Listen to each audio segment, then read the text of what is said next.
성경 본문은 마태복음 25장 14절에서 30절입니다. 자, 오늘 설교 제목은 달란트 비유입니다.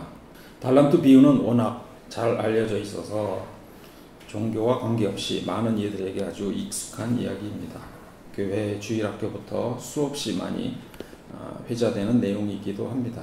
익숙함으로 인해 자칫 진부하게 느껴질 수 있지만 이 비유는 다양한 해석과 또 깊이 있는 성찰을 요구한다고 생각합니다. 오늘은 달란트 비유를 좀 비판적 시각에서 새롭게 조명해 보고자 합니다.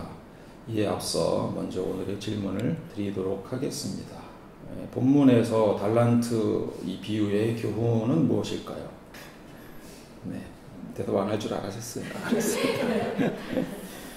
맡겨진 달란트와 관계없이 성실한 삶, 성실한 제자도를 의미하는 교훈이라고 많이 얘기하죠. 그런데 마태복음 25장 29절에 무릇 있는 자는 받아 풍족하게 되고 없는 자는 그 있는 것까지 빼앗기리라 라는 이 말씀은 어떻게 해석해야 할까요? 즉 많이 받는 것은 축복이고 빼앗는 것은 복을 빼앗기는 것이라고 볼 수 있습니다. 여러분은 이 말씀에 대해서 어떻게 생각하시는지 좀 궁금합니다. 오늘 설교는 바로 이 갈등을 어떻게 해결할 수 있을까에 관한 고민에서 시작되었습니다. 전통적인 달란트 비유 해석의 몇 가지를 좀 살펴보겠습니다. 우선은 성실한 제자도의 관점에서의 해석입니다. 삶의 태도에 관한 문제입니다. 가장 일반적인 해석이고요. 주인이 종들에게 맡긴 달란트를 개인의 재능이나 은사 그리고 하나님께서 각자 맡기신 사명으로 보고 성실한 제자도의 교훈이라고 이해하는 것이 일반적입니다. 즉 하나님께서는 각자의 능력에 따라 달란트를 맡기셨으므로 받은 양의 많고 적음이 중요한 것이 아니라 맡은 바 충성을 다하는 태도가 중요하다. 이런 얘기입니다. 자본주의적 해석도 있습니다. 맡겨진 자원의 관리에 관한 문제입니다. 달란트를 자원으로 보는 것이죠. 성도들이 받은 모든 재산을 포함한 모든 것, 이것을 달란트, 자원으로 보고요. 우리는 그 주인이 아닌 관리인이고 그렇기 때문에 그것을 소홀히 하거나 낭비하면 안 된다라는 교훈으로 주장합니다. 이것은 그 재산을 성실히 사용하여 성과를 이익을 남기자라는 상당히 자본주의적인 해석입니다. 게다가 가진 사람에게는 더 주어서 넘치게 하고를 인용해서 하나님께 충성하는 자에게는 더 많은 은혜와 축복이 주어지지만 게으르고 불충한 자에게는 그마저도 빼앗기게 됨을 말합니다. 종말론적 해석도 있습니다. 이건 결산에 관한 의미로 본 것입니다. 주인과 결산할 때에 메시아에 의한 최후 심판의 상징이라고 봅니다. 정말 때에 우리는 각자가 하나님께 받은 것을 어떻게 사용했는지에 대한 책임을 져야 한다고 해석하는 사람도 있습니다.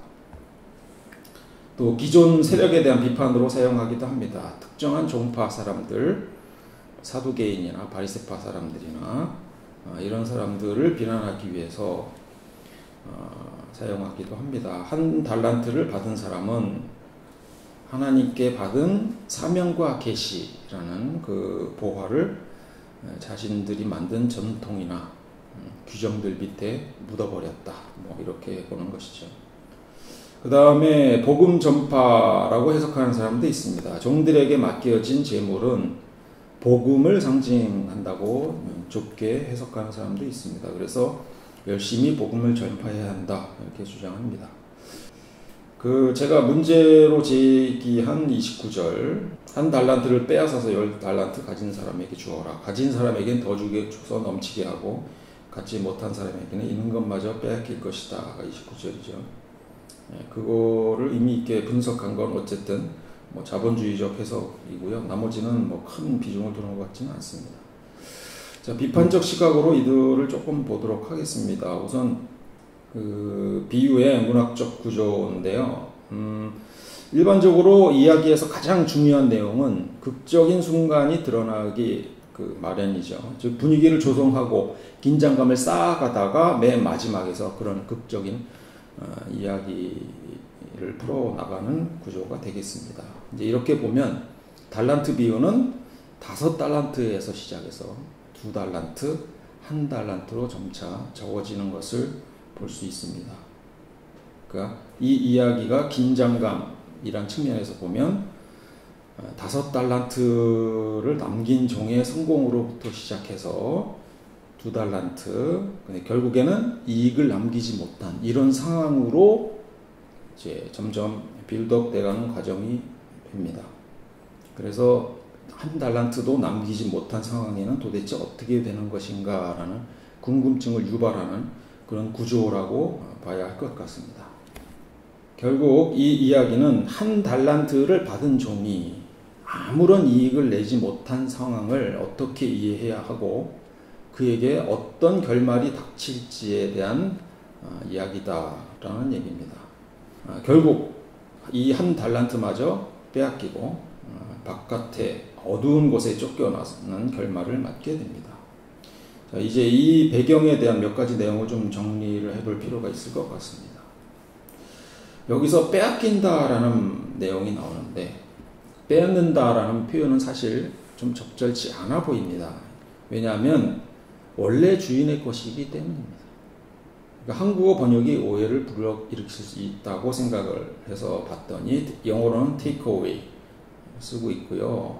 헬라어로는 아이로라는 단어를 쓰고 있는데 이것은 소유권을 빼앗는다는 의미도 있을 수 있지만 그가 맡았던 돈을 회수해서 다른 사람한테 넘겨주는 이런 문맥으로 해석을 하는 것이 더 자연스럽지 않을까 생각해 봅니다. 그렇게 보면 10달란트를 받은 종이 얻는 이득이 무엇이 있을까요? 결국 그 10달란트, 5달란트는 주인의 것이지 종의 것이 아니지 않습니까? 종의 재산이 아닙니다. 그렇다면 종이 5달란트를 받았다는 사실을 기뻐해야 할 이유도 없는 겁니다. 현대사회에서 자산관리사라는 직업이 있습니다. 이걸 통해서 조금 비유를 해보면 이들은 고객의 자산을 관리하며 풍요로운 삶을 돕는 역할을 합니다. 이 직업의 관점에서 보면 1억을 관리하든 10억을 관리하든 그들에게 이익될 것은 하나도 없습니다. 그들은 월급을 받고 자기 일을 할 뿐인 것이죠. 규모만 다를 뿐 자산을 관리하는 방식은 동일합니다. 돈을 얼마나 잘 관리했는지는 총수익금이 아니라 일반적으로 수익률로 평가합니다. 그렇다면 5달란트를 받은 사람이나 2달란트를 받은 종이나 똑같이 잘했다는 얘기죠. 그래서 더 많은 달란트를 받았다고 해서 더 큰 칭찬을 받을 이유는 없습니다. 물론 규모가 커지면 수수료도 조금 더 많이 생긴다. 뭐 이렇게 추가적으로 조금 생각을 확장을 해보면 뭐 이익이 더 될 수도 있겠지만 기본적으로 이 이야기, 요 마태복음 비유에서는 그런 내용이 전혀 드러나 있지 않습니다. 자, 그럼에도 불구하고 29절은 좀 이와는 좀 다른 뉘앙스를 풍기고 있습니다. 마치 소유권이 있는 것처럼 표현하고 있다는 겁니다. 29절을 제가 다시 읽어보겠습니다. 가진 사람에게는 더 주어서 넘치게 하고 갖지 못한 사람에게는 있는 것마저 빼앗을 것이다. 만일 그렇다면 종은 자신에게 맡겨진 달란트를 마치 자신의 것처럼 여긴다는 말이 됩니다. 이런 상황이라면 해석은 조금 더 복잡해지게 됩니다. 달란트는 돈의 단위죠. 금 1달란트는 약 30kg 혹은 그 이상으로 보기도 합니다. 현재 가치로 환산하면 한 50억이 넘는 큰 돈입니다. 많은 사람이 달란트를 재능으로 해석하는데 이는 좀 문제가 있습니다. 달란트를 재능으로 보면 재능을 빼앗길 수 있는가라는 문제가 생기죠. 재능은 누군가에게 주어지는 능력이지 주고받을 수 있는 거래 대상이 아닙니다.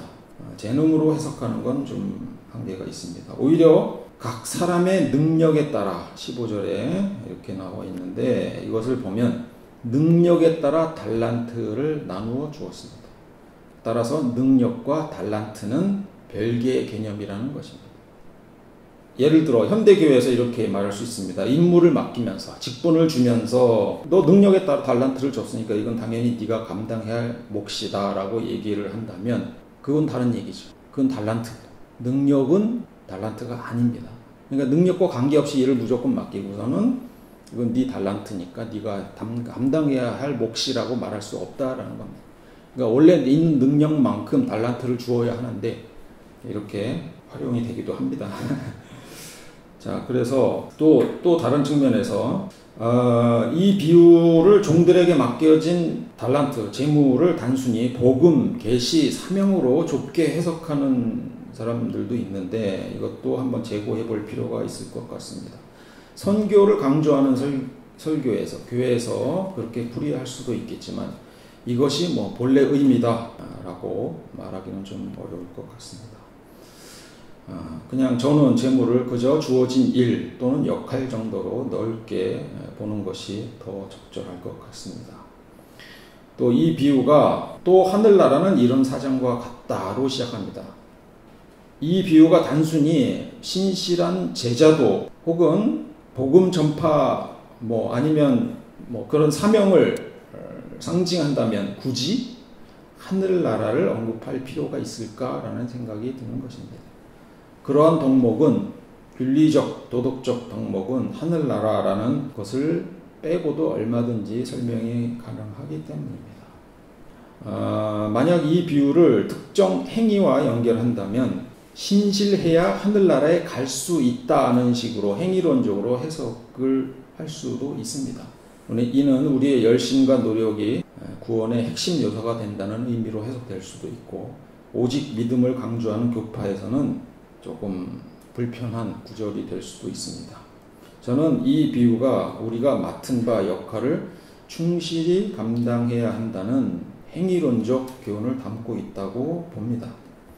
종말론적 해석이 있을 수 있는데요. 종말론적 해석에 있어서는 전체 대상을 이스라엘 민족으로 상정하고 한 달란트 받은 사람을 서기관이나 바리새파 사람들 혹은 자신의 임무를 다하지 않는 사람들로 한정한다면 선택받는 사람이나 배제되는 사람들의 범위가 너무 크고 하나님의 뜻에 따르지 않는 자들을 멸망하신다는 구약의 선지자의 민족적 구원과 같은 주장이 되어버리기 때문에 예수의 차별성이 사라지게 됩니다.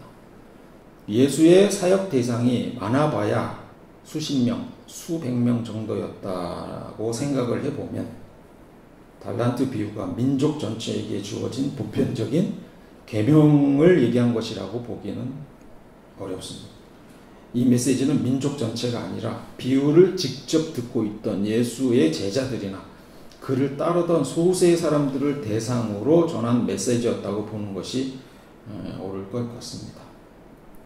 자, 이 비유는 결국 금액의 크기를 다루는 것이 아니라 일에 임하는 태도를 평가하는 것이 핵심이죠. 대부분 그렇게 생각하고 있으니까. 이를 현대적인 용어로는 성실성 태도 평가라고 부릅니다.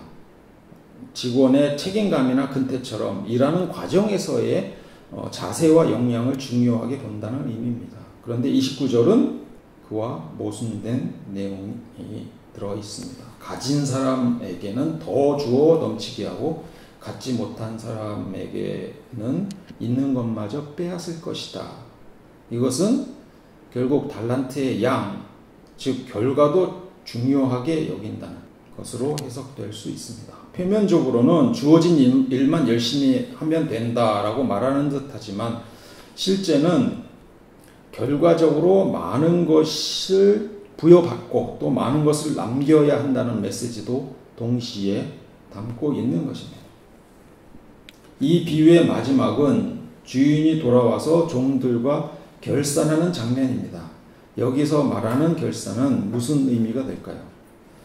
만약에 이 결산이 단순히 천국에 갈 자격을 얻는 것이라고 생각을 한다면 한 달란트 받은 종의 것을 빼앗아 10달란트 가진 종에게 주는 행동은 의미가 없어 보입니다. 이미 충분히 자격을 가졌는데 한 달란트를 주는 것이 무슨 더 의미가 있겠습니까? 마태복음 25장 28절을 보면 다른 해석이 가능합니다. 그에게서 1달란트를 빼앗아 10달란트를 주어라 라는 것은 그에게 더 큰 이익을 주겠다는 뜻으로 자연스럽게 해석이 되는 것이고, 따라서 이 비유는 단순히 천국에 갈 자격을 얻는 것에 대한 이야기라고 보기는 어렵다는 겁니다. 종을 내쫓는다는 비유의 결론에 초점을 맞춘다면 이 비유가 하늘나라에 들어갈 자격을 얻는 것이 아니라 자격을 박탈하는 것에 대한 이야기라는 겁니다. 비유를 정리를 해보겠습니다. 이 비유는 일반론적인 도덕을 설명하거나 민족의 구원을 말하는 것이 아니라 예수 공동체에서 발생한 문제를 다루고 있는 것으로 저는 해석합니다. 여기에서 하늘나라는 예수 공동체입니다. 하늘과 하나님은 같은 말이고 나라는 물리적 공간이 아니라 세상이라는 뜻입니다. 즉 하나님의 뜻으로 모인 사람들의 나라, 모임이라는 뜻입니다. 1달란트로 인해 쫓겨나는 종은 이 공동체에서 쫓겨나는 것입니다. 이 당시에 공동체에서 퇴출당하는 것은 큰 벌입니다. 공동체는 밝은 곳이며 공동체 바깥은 어두운 곳입니다. 슬피 울며 일을 가는 일이 종말론적 세상에 와서 그렇다고 볼 수도 있고, 공동체에서 단순히 쫓겨나서 그렇다고 해석할 수도 있지만, 이 상황에 대한 설명은 요 비유 바로 앞에 있는 열처녀 비유하고 연결이 됩니다. 열처녀 비유는 이렇게 시작합니다. 그런데 하늘나라는 저마다 등불을 들고 신랑을 맞으러 간 열처녀에 비길 수 있을 것이다. 하늘나라는 종말을 기다리는 사람들의 모임입니다. 깨어있으라는 무엇을 의미합니까? 종말의 때를 대비하라는 말이죠. 따라서 슬피 울며 일을 가는 일은 신랑을 맞이하지 못한 처녀와 같은 처지가 될 것이라는 것을 의미합니다. 공동체에서 쫓겨나서 종말을 맞이하게 될 비참한 상황을 표현한 것입니다. 간단히 정리하면 예수 공동체인 하늘나라에서는 주어진 일을 열심히 해야 되고, 그래야 그 멤버십이 유지가 되고, 그렇지 않으면 쫓겨날 수 있다는 얘기입니다. 이 상황이 하늘나라는 아닙니다. 그렇죠? 하늘나라에서 이렇게 열심히 일을 해서 돈을 벌어야 되나요? 그런 거 아니죠. 우리가 상상하는 저 위에 있는 하늘나라는 그런 세계는 아닐 것 같습니다. 자, 29절을 다시 한번 보겠습니다. 무릇 있는 자는 받아 풍족하게 되고 없는 자는 그 있는 것까지 빼앗기리라 라는 예수님의 이 비유는 사실 결론에 해당합니다. 많은 달란트를 가진 사람이 더 큰 축복을 받는다는 것을 보여주는 것이죠. 그렇다면 새 종들은 이 사실을 몰랐을까요? 아마 그들은 이미 알고 있었을 겁니다. 왜냐하면 큰 일을 성공적으로 해내는 사람이 더 훌륭하고 더 큰 축복을 받는다는 생각에 반대할 사람은 거의 없을 것입니다. 이것은 상식에 가까운 생각입니다. 따라서 새 종들도 이와 비슷하게 생각했을 것입니다. 이러한 맥락에서 5달란트 받은 종은 자신의 능력을 인정받아 많은 돈을 맡았다고 생각했을 겁니다. 2달란트 받은 종은 또한 자신은 5달란트 받은 종보다는 적지만 그래도 1달란트보다는 많기 때문에 어느 정도 넘어갈 수 있을 것입니다. 그러나 셋 중에서 1달란트 받은 종은 어땠을까요? 다른 종들이 5달란트, 2달란트를 받는 것에 비해 자기 1달란트는 너무 초라하게 느껴질 수 있습니다. 물론 1달란트도 큰 금액입니다만 사람은 절대적인 양으로 만족하지 않습니다. 모든 불행은 비교에서 시작합니다. 이 종은 자신이 받은 1달란트에 불만을 품었을 수 있습니다. 그 불만은 평소 주인을 향한 내재되어 있던 불만의 표출로 이어졌을 가능성이 높습니다. 그래서 이렇게 얘기하죠. 주인님, 나는 주인이 굳은 분이시라. 심지 않은 데서 거두시고 뿌리지 않은 데서 모으시는 줄로 알고 무소하여 물러가서 그 달란트를 땅에 숨겼습니다. 이게 뭐예요? 주인한테 이게 할 말은 아니죠. 다른 두 종도 주인의 이러한 생각이나 태도를 몰랐을 리 없죠. 그러나 그들은 각각 5달란트와 2달란트를 받았기 때문에 주인을 향한 부정적인 마음을 접어둘 수 있는 겁니다. 이 부조리한 상황에 분노를 일으킨 것은 바로 차별 때문입니다. 결국 이 비유가 말하고자 하는 바는 차별받는 종의 태도가 어떠한 결과를 낳았는지를 보여주는 것이라고 봅니다. 정리하면 이렇습니다. 달란트 비유는 주인이 종들을 차별 없이 평가한다는 내용이 아닙니다. 오히려 불공평해 보이는 상황에서 종들이 어떤 태도를 취해야 하는지에 대한 가르침을 주는 것입니다. 주인은 각 종의 능력에 따라 달란트를 나누어 주었지만 가장 적게 받은 종은 이에 불만을 품고 주인에게 반항했습니다. 결국 그는 공동체에서 쫓겨나고 가진 것마저 빼앗겨 비참한 삶을 살게 되는 것입니다. 다소 불편한 결론인데요. 제가 해석한 원문의 해석을 따르자면 이렇게 될 수밖에 없었습니다. 추가적으로 29절의 관점을 학술적으로 정리한 사례를 좀 말씀을 드리겠습니다. 이 얘기입니다. 여러 번 읽었으니까. 이게 무슨 얘기예요? 빈익빈 부익부입니다. 빈익빈 부익부는 자본주의의 가장 불합리한 면이라고 지적받고 있는 사회현상입니다. 이 구절에서 영감을 받아 만든 이론이 있는데 그것을 마태 효과라고 합니다.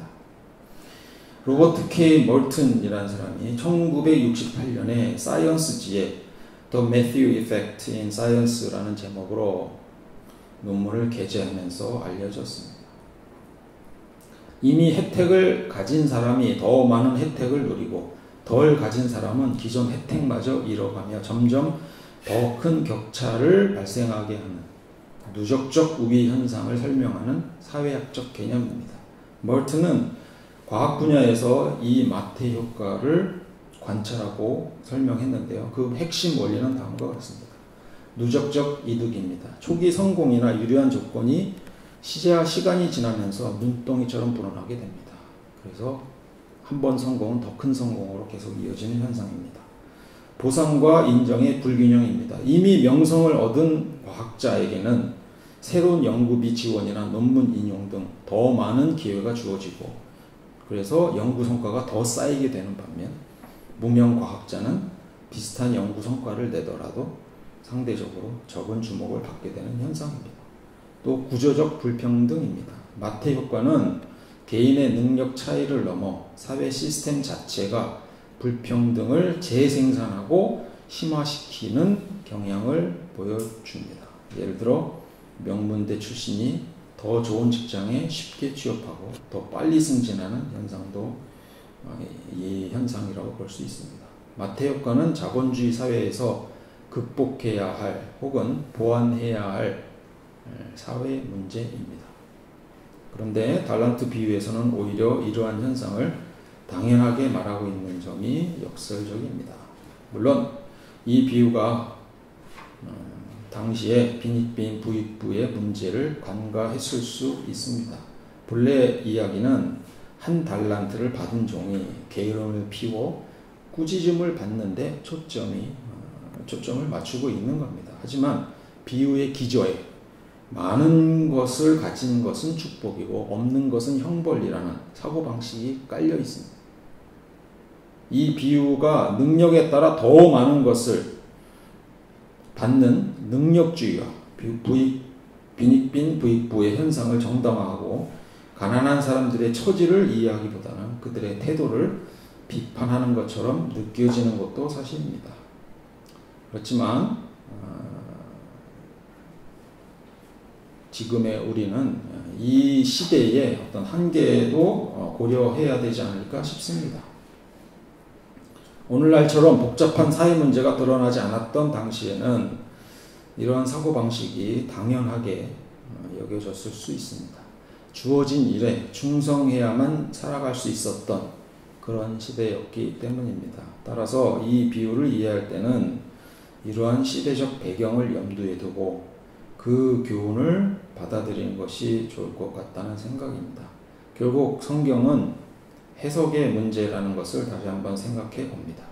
성경의 원래 의미를 제대로 이해하고 현실에 적용하는 것도 중요하지만 2000년 전의 문화와 배경을 뛰어넘어 현대에 맞는 방향으로 재해석하는 것 또한 매우 중요합니다. 주어진 일을 열심히 하면서 살자처럼 간단하게 해석될 수 있는 비유였다면 얼마나 좋겠습니까? 기독교가 오늘날에도 건전한 종교로 인정을 받는다면 그것은 아마도 다른 종교에 비해 건전한 해석을 통해 개인의 인격과 사회를 긍정적으로 변화시켰기 때문일 것입니다. 성경은 해석하기에 따라 다양한 의미를 가질 수 있는 양면성을 가지고 있습니다. 이러한 양면성은 주로 성경을 어떤 문화적 맥락 안에서 텍스트를 해석하느냐에 따라 나타납니다. 따라서 성경은 문화적 상식을 바탕으로 건전하게 해석되어야 합니다. 그렇지 않으면 기독교가 보편적인 종교로서 그 생명력을 이룰 수도 있다는 생각입니다. 종교는 사회를 긍정적으로 변화시키는 도구가 될 수도 있지만 동시에 악용될 위험도 항상 내포하고 있기 때문입니다. 여러분은 이 비유를 어떻게 생각하십니까? 이따 점심 후에 토론 내용 주제가 되겠습니다. 아마 열띤 토론이 될 것 같은 느낌이 확 듭니다. 저 권위 있는 신학자가 또 함께 계시니까 오늘 제 설교를 많이 비판받을 것 같습니다. 자, 같이 기도하겠습니다. 주님 감사합니다. 오늘 달란트 비유 말씀을 통해 우리에게 주어진 삶의 무게와 의미를 다시 한번 생각해 봅니다. 우리가 가진 달란트가 무엇이든 그 양의 많고 적음에 연연하지 않고 잘 감당할 수 있게 하옵소서. 비교와 불만 속에서 불평하기보다 겸손한 마음으로 우리에게 주어진 역할을 기쁘게 잘 감당하게 하옵소서. 또한 우리 주변에 한 달란트 받은 사람들을 돌아보게 하시고 그들이 느꼈을 소외감과 좌절을 외면하지 않게 하옵소서. 빈익빈 부익부의 현실 속에서 함께 나누고 서로를 일으켜 세우는 아름다운 공동체가